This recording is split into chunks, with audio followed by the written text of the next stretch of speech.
Right, this is something of a technicality. The qualifier for getting on one of these lists is a game couldn't have been released in Europe before the year it's contending for. Remasters are the same game and proper remakes are new games. I know full well that the original Katamari Damacy had never come out in Europe before the Switch Reroll release. I read the previews, watched the gameplay videos and begged for it to come over before eventually buying a Japanese copy. The ability to finally honour the game with an entry on a GOTY list feels massively cathartic. Katamari Damacy is the zenith of what made the PS2's library so fantastic. It was a time when Japanese publishers weren't paying attention. The era of games like Under the Skin, Gregory Horror Show and Kuma Uta. Katamari Damacy is the king of those games, ironically, not Ribbit King. It isn't just a stupid skin on a well-worn concept, it's daft at its core. But on top of that is a game idea that's entirely unique. If there's one person in the industry that always has my back, it's Keita Takahashi. This is a guy who thinks the vast majority of video games are boring. He likes Balloon Fight and Eco, but pretty much everything else is tired, nasty, or not worth paying attention to. Somewhat paradoxically though, he's the self-titled video game romantic. He thinks everything can be a game, and should be a game. One of my favourite periods of his career was when he wasn't making video games at all, and instead musing on how pavements could be more fun, or how play parks could have special slides for dogs, and employees who would ride down them afterwards dressed in bristly outfits to clean the slides. He's an oddball artist and inventor who's only making video games because he wants to make fun stuff that people all over the world can enjoy. He expects nothing of his audience, but if you're susceptible to his thinking, you'll find your way to his stuff. I've loved all his stuff, but Katamari Damacy is the closest thing he's ever made to a proper video game. It's the only one with clear goals and is designed in a way that rewards practice and skill. You're rolling a big ball through open levels, trying to pick up as many objects as you can. As your Katamari rolls, it picks up everything smaller it touches, slowly growing with all the clutter.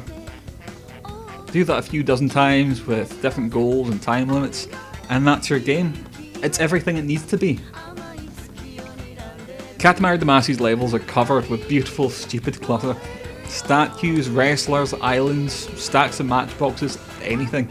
Everything has been modelled and textured to keep in with the game's weird boxy style, contrasting with the big round alien ball that's crashing into it all. It's not a game that benefits massively from an HD upscaling, but the additional effort to remaster this game without touching the source assets is greatly appreciated. The controls are unique and almost comparable to some of the more eccentric stuff Treasure have come up with, except more relatable and easy to get your head around. Each analog stick mimics how the prince rolls either side of the ball. 2 sticks forward to move forward, 2 sticks back to roll back, and variations of back and forth on either stick to turn around. It's an easy concept to grasp, but there's great freedom to develop techniques for turning corners of different degrees or moving at specific speeds. Unfortunately, this is one aspect of the game that doesn't translate perfectly to the Switch. Ideally, the analog stick should be symmetrical on the controller to get a balanced feel for rolling, and that's something Nintendo's controllers don't offer. I know you can get 8-bit dude controllers with symmetrical sticks, but I haven't had the opportunity to try them with the game. It shouldn't put you off, as the game's still quite playable as it is, but if you're looking for the definitive release of Katamari Damacy, this is a factor. I also have to mention the music. I might have to think a little harder before hitting out this stuff, but Katamari Damacy might be my favourite video game soundtrack. On first listen it sounds weird and funny, but underneath lies a deep exploration of the game's core concept and setting. Some of it is frantic and bizarre, but it also presents romantic ideas of being rolled up in a big ball with everything, and explores the underlying eroticism of such a surreal concept. It could play as a joke, but it comes across as sincere and celebratory. It's little wonder to me that Keita Takahashi ended up marrying one of the game's composers. The music believes in his ideas even more than he does. It's one of the loveliest things in video games. For most, Reroll is just about the ability to play a Katamari game on a modern platform. For dedicated European fans of the series, it's about getting to play the original title we were once denied. That's why I feel duty-bound to celebrate this release. In this modern era of regionalist consoles, we've kind of forgotten about how things were back in the PS2 days, when it took a minor miracle or a first-party publisher to release something as weird as this in our continent. We didn't even start getting anime licenses until the terrible PS1 Dragon Ball game started coming out around 2000. In my eyes, Taiko no Tatsujin, Drone Fun and Katamari Damacy Reroll have put the last nail in the coffin for that awful era. And they're both Bandai Namco games.